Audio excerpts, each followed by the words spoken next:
What is going on, everybody? It's Carl here, and we're back for another video. Today is Easter Sunday, and turned out to be a really nice day today.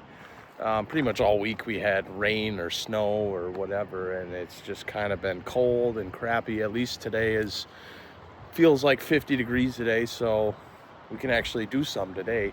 Don't know how far we'll get, but standing right behind me, or the car behind me, is what we're going to be working on today. We're going to be just tearing it down and seeing exactly the full story of what is actually wrong with this car.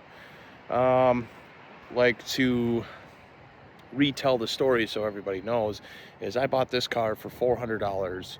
Supposedly it needed control arms and tie rods and a subframe in the front cradle. So I don't really know if I trust the mechanic, mainly because they said they fixed a misfire issue. Well, I scanned the car, still has a misfire code, and you could tell it's still misfiring. So I don't think the story 100% lines up, right? So, but that's why we're gonna tear into it. We'll get the wheels off, get it all jacked up, and take a look underneath.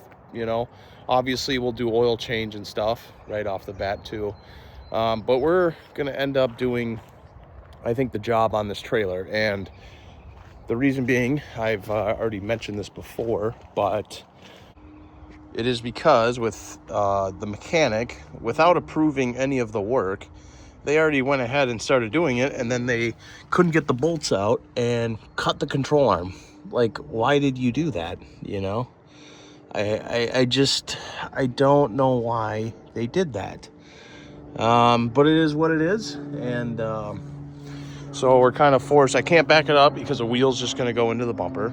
So I don't know, maybe I could get it scooted back a little bit, because obviously we got the rail here. So once I jack up, maybe I'll jack up the center, kind of roll it back and see what happens there, but yeah, we'll get the straps out of the way first, and then get it all jacked up. I did bring, because we're on a trailer, I did bring my 12-ton jack stands, because I want that thing as stable as possible if I'm going to be working underneath it. And that's a wide base, so and plus it's a light car, so it should help out, make everything stable, because we're on a slight a little hill there on the driveway. Like I said, safety over anything. But I think we can make it work. So yeah, let's get the ratchet straps undone and get it jacked up. I got the straps undone, and we got the big 12-ton jack stands underneath. And actually, I didn't even need to use the jack to roll it back. I just put it in neutral and just kind of rolled this wheel and made sure it kind of stuck with the car, and it just rolled right back pretty easy, popped in park again, and here we are. So now, as you can see, it's fully supported. I already did a shake test, and definitely with these wide jack stands, definitely helped the stability of it. So now, I mean, the back is a little light. So let's try to subtract some weight from the front, because I do got the jack stand back farther. So the more weight I take off here, this will not be wanting to go up. But that's okay. So we'll get the wheels and tires off. And I mean, this is the underside of the car here. But yeah, let's get the wheels off and we can see a lot more, see what's going on, and go from there. So, but I mean, looking at it so far, there might be there's a little wetness up there, but tranny is dry, which is good. I mean, maybe a little up in there, but yeah, we'll get a full look at this and see what really is the story, man. I don't know, but it's looking like a solid car from underneath, so I'm pretty happy with it. So yeah, I got the wheels off, and this is where we're at. I kind of went to town here. Tie rods are off on both sides. Ball joints are off the knuckle on both sides. And then I kind of went ahead and did a little extra just to see how hard it was to get this subframe cradle out on the front. And so I took a breaker bar with a socket and slowly turned both bolts. I got them cracked loose, I spun them out, and I just put them back in for now just to hold it there. And then we took off the nuts on the front, and that's, so it's only the 2 nuts on each side and then the 2 bolts on the back, and that's all it is. So if we go around the other side, I'll show you.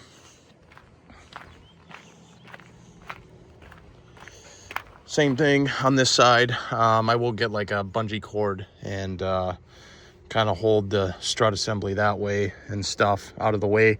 But like I said, ball joint out, tie rod out. Oh, and I did do sway bar links because my thought process here is, I think I'm going to try to do, I'm going to watch a kind of a YouTube video to see how to do it, but I think I'll undo the 4 nuts that hold on the rack and pinion, but I'll leave on the sway bar because there's a bolt underneath the rack and pinion there on the inner tie rod that holds in the sway bar. There's a nut on the back and a bolt up front, and I think what I'll do is I'll transfer all that over with the new subframe and then put it in. I think I can do it that way.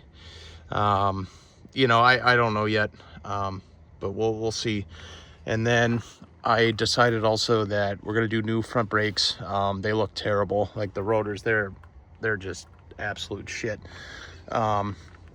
So we'll do that. We'll do front rotors and pads, and yeah, I mean, that's kind of what's going for right now.